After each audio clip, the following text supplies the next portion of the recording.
Welcome. Welcome back to Outreach with Reggie, where we highlight voices making a difference today.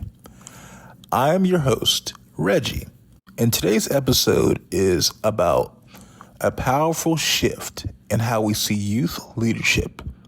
Too often, we hear the phrase, youth are the future, as if young people need to wait their turn. But Gen Z is proving they are the leading force right now, from activism and education to entrepreneurship and community building. Young people are at the forefront of change.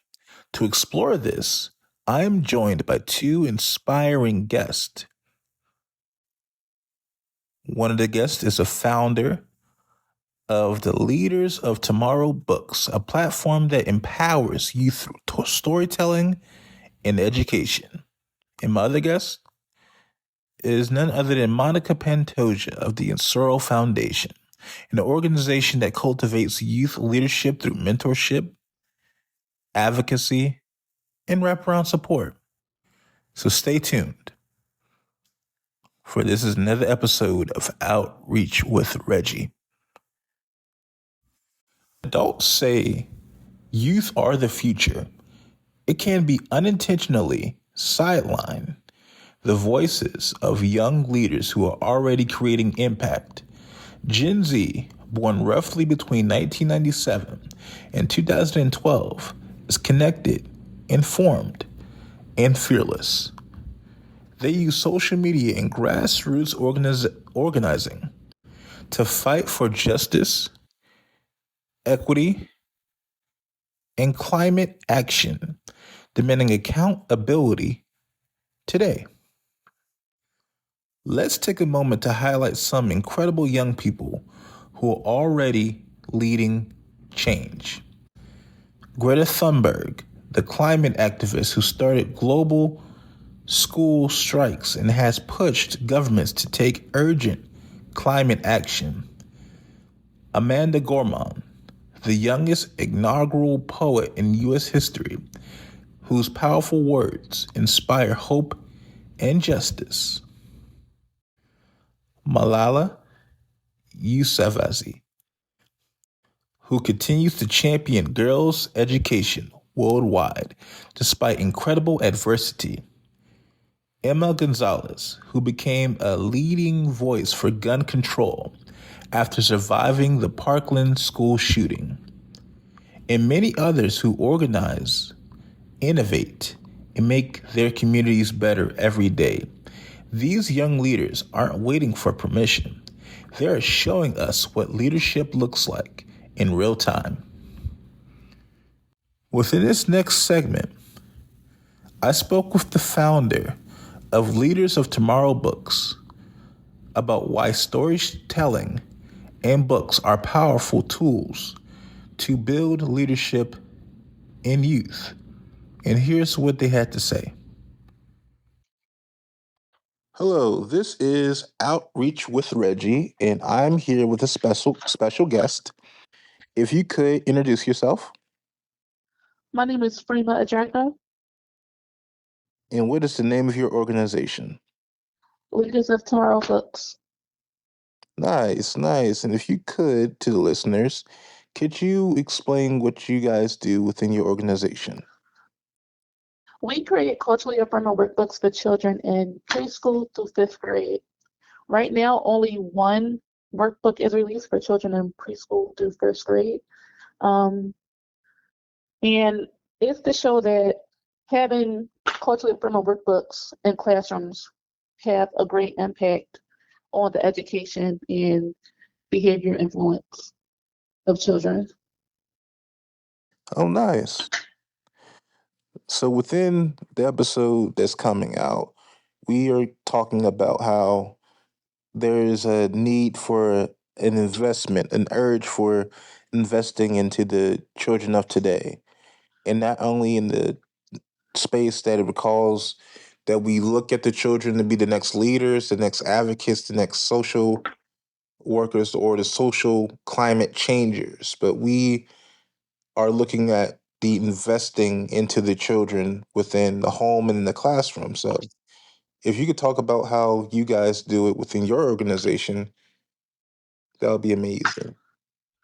Okay, so within my organization, we're bridging the gap between schooling at home, like having the parents be involved, as well as the parents be able to advocate for their children once they get inside these classrooms by using these workbooks so they can see where their children are academically so they can have these conversations with their teachers because we all know that Black children are um, like treated unjustly when it comes to like the education system. Hmm. So this calls for parent involvement so they can advocate for their children if need be. Because no one, if you don't advocate for your child, no one else will. So it's about everyone being all hands on deck on the same board. Absolutely, absolutely. And is I often talk about, or I believe I talked about within my last podcast episode about the importance that just having people or just watching their regarding representation in media and even the seeing how important it was to learn about literature, looking at things like reading rainbows, shows like reading rainbow, shows like those before where I was given the energy, the joy of learning, but not just learning about structurally what we learned in the classroom, but outside of the classroom regarding reading. So, what was that Mhm. spark for you that got you into seeing how important it is now in an age where it's more digital than anything? I had a son, and I wanted to prepare him better for school. Because he went to school in a predominantly Caucasian area. He had a Caucasian teacher. So he started to believe that that was better because he didn't see himself represented. So he didn't have that motivation to even learn in his classroom. So he wasn't interested in doing his work. So I had to create something that reflected him and his experiences to even engage him in wanting to learn even more. Because I did work with him at home, but if you're not seeing yourself everywhere, like the motivation is not going to be there. Absolutely. And it's almost as if, like, if nine times out of 10, if you can't see yourself within the things that you are, it's like a big disconnection. Yeah, so And it, he lost, hmm? yeah, like so he lost his motivation to even learn. And this is when he was 4 years old. So imagine kids that don't see that at all. Absolutely. And then there's something I want to hit at because there's this thing where you had mentioned about representation, and I even got a chance to look at the things that you're able to do through your organization.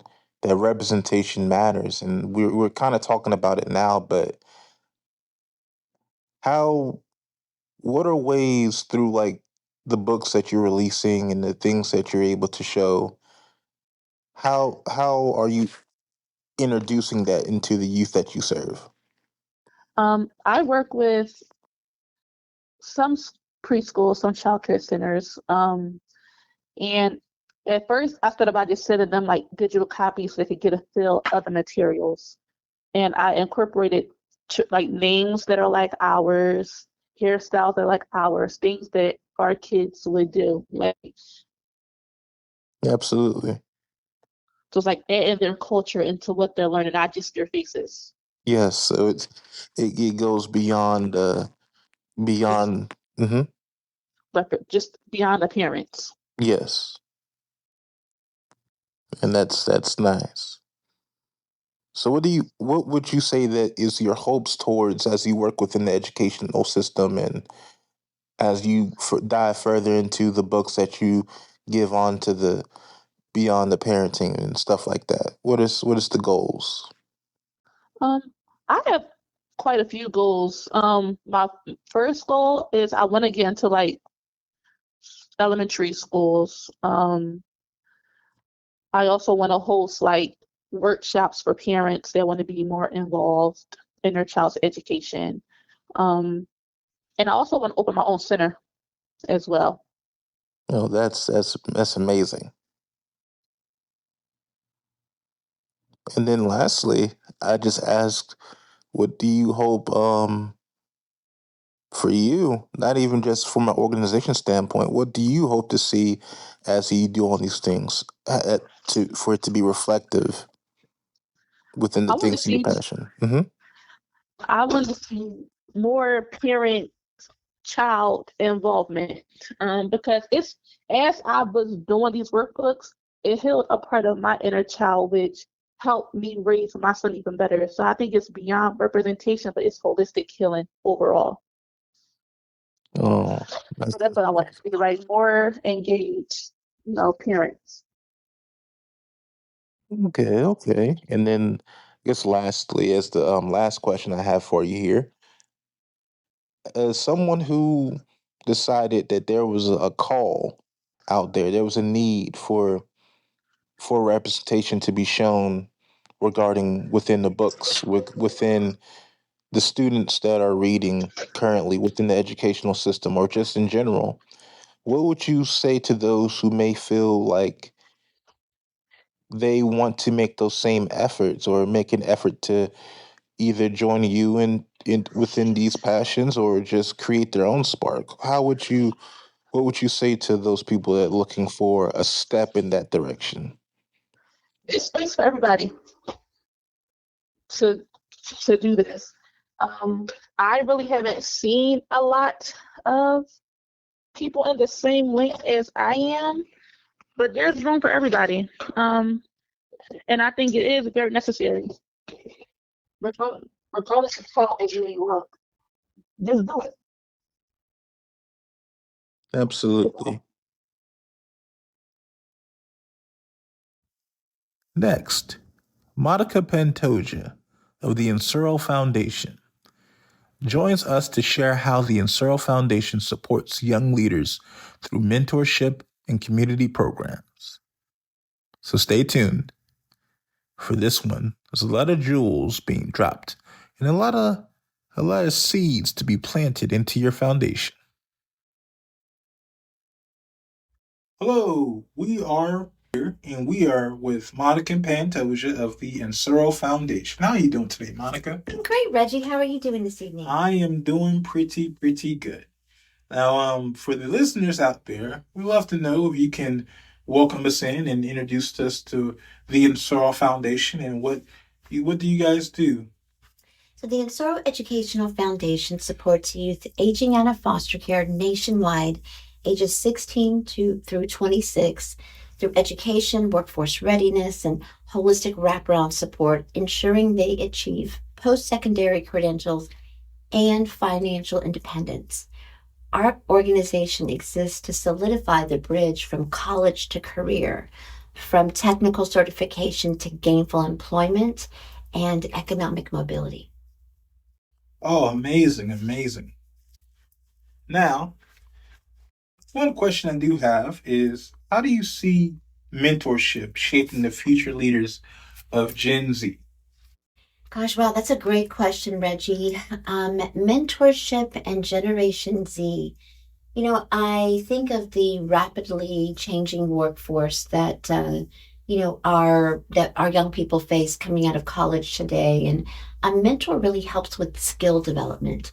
The technical leadership and interpersonal skills that our young people may not have been able to pick up in school because they didn't have that direct opportunity or involvement or the internships that gave them access to demonstrating those skills. And so that mentor comes alongside and serves not only as a guide, but a cheerleader and a trusted confidant in helping build essential skills. I also think of a mentor as helping guide that career pathway navigation. Um, you know, Generation Z faces a very unpredictable job market with fluctuating demands industry to industry. Mentors help identify opportunities and help build networks that refine career trajectories and align those pathways to that young person's natural talents and aspirations. Resilience building, I think, is also something that while our young people have in abundance, I like to refer to it as their superpower, how they turn sort of that grit and resilience into an ability to move walls. That mentor helps shape that resilience by helping expose our young people to social, economic, and political changes. Mentorship fosters an ability to understand and overcome challenges, and help young people lean into opportunities as they develop a different level of grit that's needed beyond getting to and through college.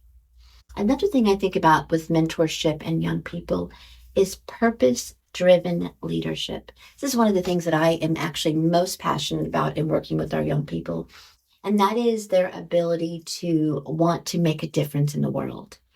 Mentors help guide that wanting to make a difference into identifying purpose and aligning that with broader societal goals, but also individual interest that create these new results that young people hadn't really considered actualizing. So I think that purpose driven leadership is something that is uniquely woven into the value and the efficacy around mentorship.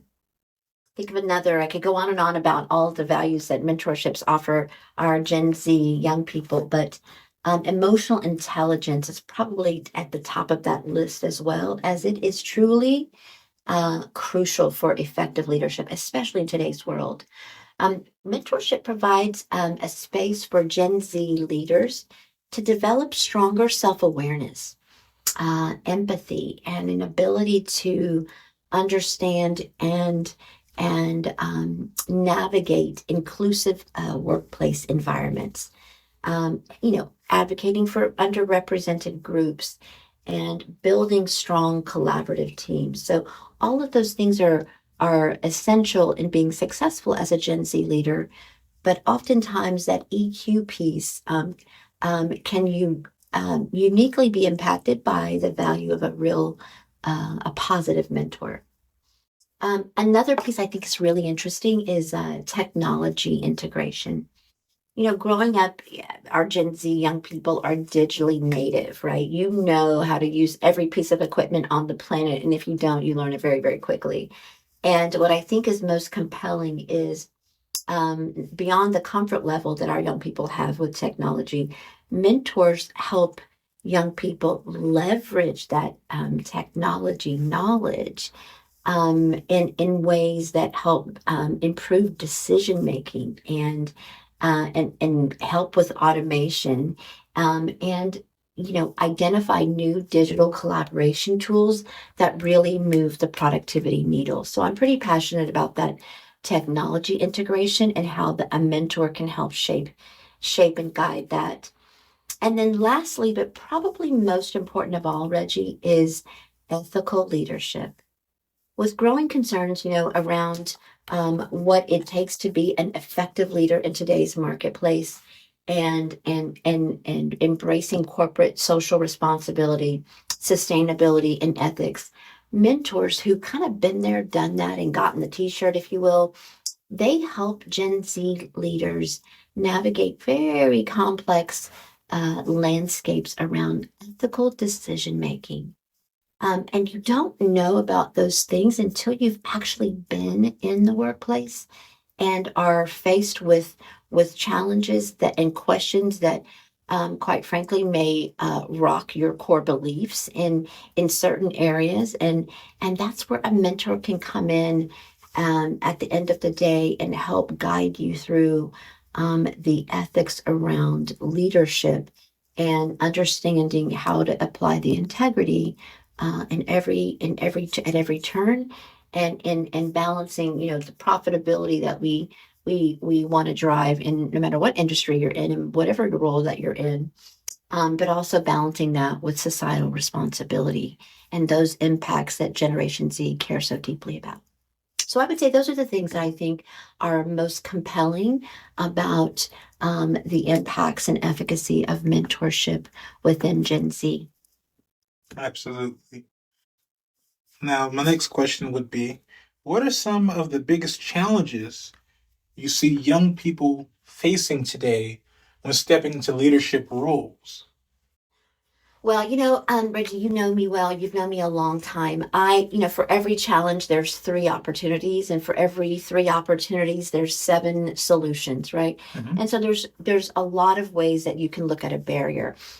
It's either going to provide you something that's going to prevent you from getting to where you want to be, or it gives you an opportunity to build a new way to get there.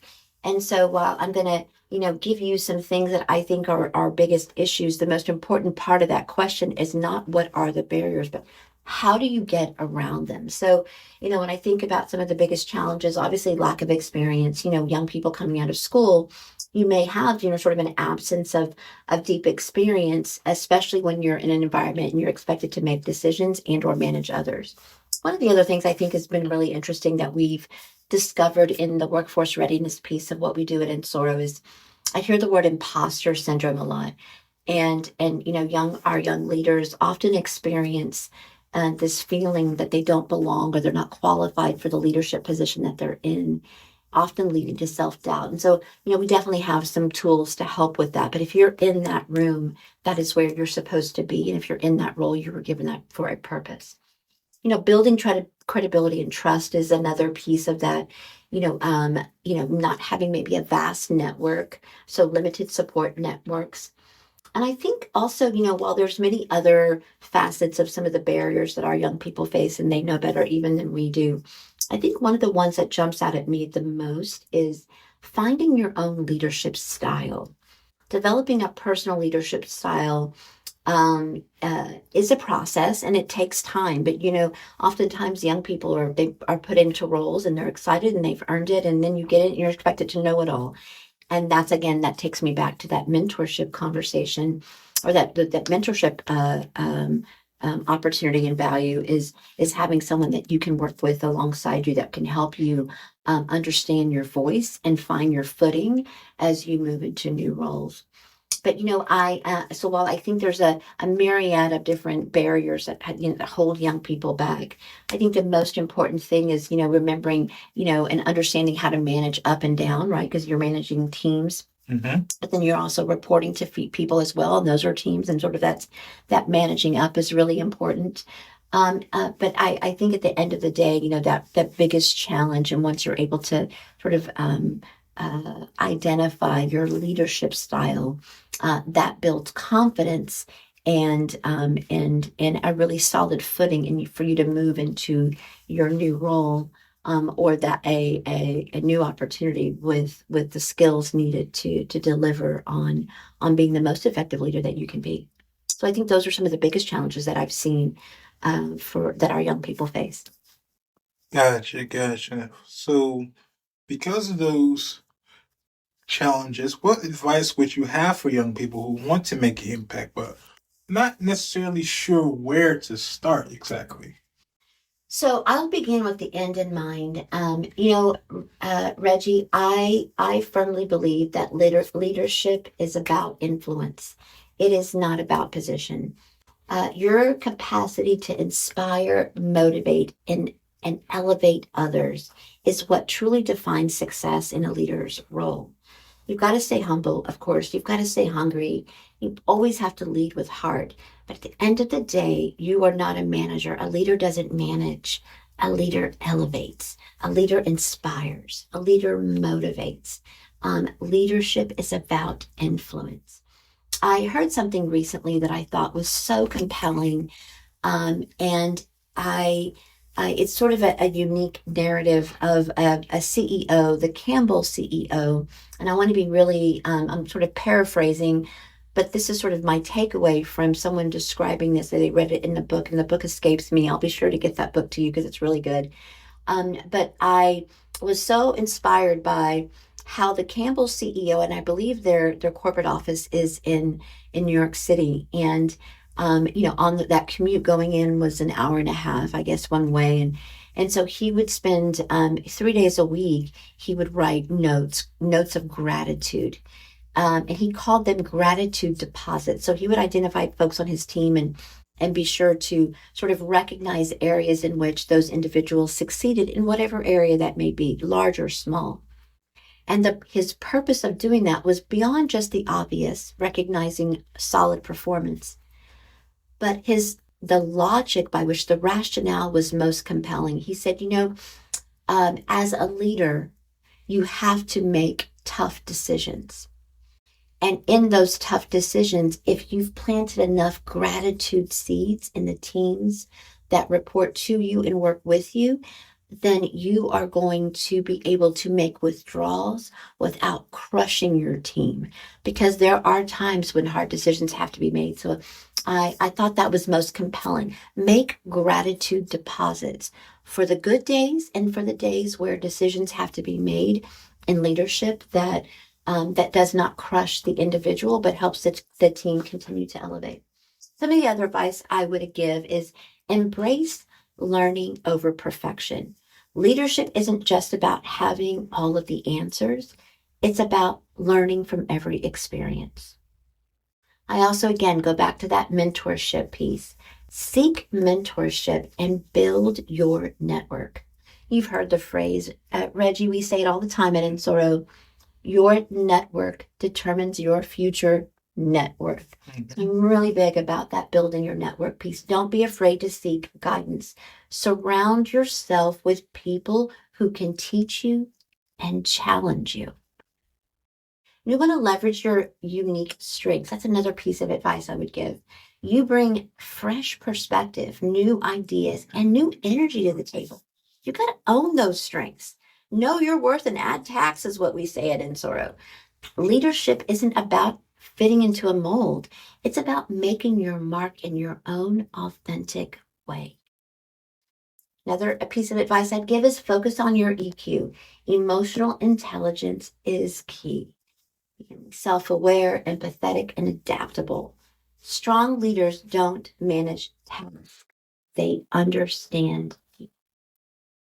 Another piece of advice I think is probably the most guiding of the thoughts that I have on this subject, and that is to develop and develop a commitment to yourself and to your leadership that keeps you grounded. When I was back in my role in almost 2 decades ago, I was an HR director of a national luxury retailer that had over 350 stores. And so I was on a national team and would go open new stores all over the country. And one of the things I found most compelling about what that role was as a national HR leader was the time that I had on the sales floor with our sales teams that were actually moving the needle. And for those that were working behind the scenes in the inventory room, in the stock rooms, the ones that we called in the heart of the house that were keeping the front of the house moving, the time that you have with the people that work on your teams is imperative. Keeps you grounded in the reality of what's really happening in your business unit, in your department. So having open lines of communication that keep your hand on the pulse of what moves the needle is critical. You want to be able to communicate with clarity and confidence. I really believe firmly in leading with clear communication, both in what you say and how you listen. And that listening piece, that's probably the hardest part of all, because you can listen and you can hear, and those are two distinctly different verbs. So I think that's really very important. You've got to own your leadership style, which is what I said a moment ago about getting your footing and knowing who you are, because it's not a one size fits all. You've got to create, inclusive and diverse environments. If everyone on your team thinks and looks like you, that's not a team, that's you. You've got to surround yourself with people with differing views, differing walks of life, different perspectives for the business to really thrive, for the team to thrive. You've got to build short-term gains with long-term vision. That's something that, is a mouthful. But I think that the takeaway there is to lead with both immediate results and long-term sustainability. So you've got to deliver. I do think that you have to prioritize, self-care and well-being There's a big, Gen Z and millennials, and it's a different generation than when I was sort of coming up through the ranks. And I think that there's something really interesting there about work-life balance. Um, and my generation has a lot to learn about work-life balance. But I think you've got to find your stride and you have to understand, much like being on a football team or a basketball team, you got to earn your stripes every week to play, to be on the court, getting the shine. You've got to be in the practice every day when no one is there, making it happen behind the scenes. So when the doors of your business open, whether it's a virtual business or it's a brick and mortar, you got to be ready. But you don't get ready the day of. You stay ready when no one's watching, and you're there working, making it happen behind the scenes, staying ready so that you don't have to get ready. And then my final thought on leadership, Reggie, is something that I think is, if I leave nothing with you in this conversation tonight, I want to leave you with this. Leadership is a verb, not a noun. Leadership is a verb. It's about action. It is not about a title. Absolutely. Well, I thank you so much for your time. This has been wonderful, Reggie. Can I come back? Absolutely. I love it. There's always a welcoming space to come back. Now, how can listeners who would like to get involved, who would like to support the Insuro Foundation, how can they get involved? What you guys have been doing for over the course of 20 years. 20 years. I can't believe it, Reggie. When you say that, it's like, wow, 2025 is our 20th year of operation. 81% completion rate, which you certainly have driven that. And 510 young people have graduated from college in our program.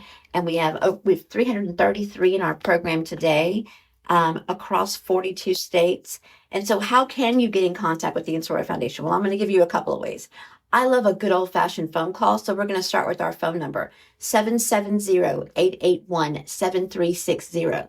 That is 770-881-7360. We are nestled in the heart of Atlanta, Georgia, but we serve youth across the country. So if you are in Hawaii, you are in Puerto Rico, you are in Maine, you are in Seattle, wherever you are in the country, we are willing here and we're ready to help you and help you become the best version of yourself. So you can pick up the phone and reach us, 770-881-7360. You can go to our website, Insuro, N as in Nancy, SORO.foundation, Insuro. That you can certainly find out how to connect with us through our website. You can also follow us, which is probably the easiest way to do it, on your phone or your device, at Insuro Foundation. That is, we are on Instagram, we are on X, we are on Facebook, we're on LinkedIn. Please connect with us. We want to connect with you. You can send us a DM at Insuro Foundation, NSORO, and we would most certainly get back in contact with you. But yes, our social channels is probably the easiest way, but we always welcome a good old-fashioned phone call. Absolutely. Well, once again, I thank you for your time. And as always, you are welcome back into the space of Outreach with Reggie. Outreach with Reggie. I love it. First of all, you're killing it, Reg. I love this. This is so awesome. What a privilege. Thank you so much for letting me be a part of your wonderful podcast. I am super excited and I really want to come back. I have so much more to share, but in due time, right? As I say, in due time. So best of luck. Congratulations. Keep going. Keep killing it, Reg. All righty. Yes. Both guests shared how important it is to listen and to uplift youth voices, and how important representation is. Here are a few ways that we can all support Gen Z leadership. Create a space for young people to lead and to be heard. Offer mentorship and resources to help them grow. Support organizations like the Insuro Foundation and Leaders of Tomorrow Books. Stay informed and engage with the issues young people care about, because the youth aren't waiting for the future. They are already leading the way. Thank you for listening to another episode of Outreach with Reggie. If this episode has inspired you or even moved you to hope and mentor a young person that you may know. Or you may be that young person yourself. Please subscribe. Stay informed. Share and leave a review. Feel free to follow me on Instagram and on YouTube, and including Spotify and on all platforms at Outreach with Reggie to keep the conversation going. And remember, the next generation isn't just coming. They're here. So let's stand with them and keep pushing for the change in our communities needed. And until next time, I'm Reggie. Keep speaking, leading, and creating the future now.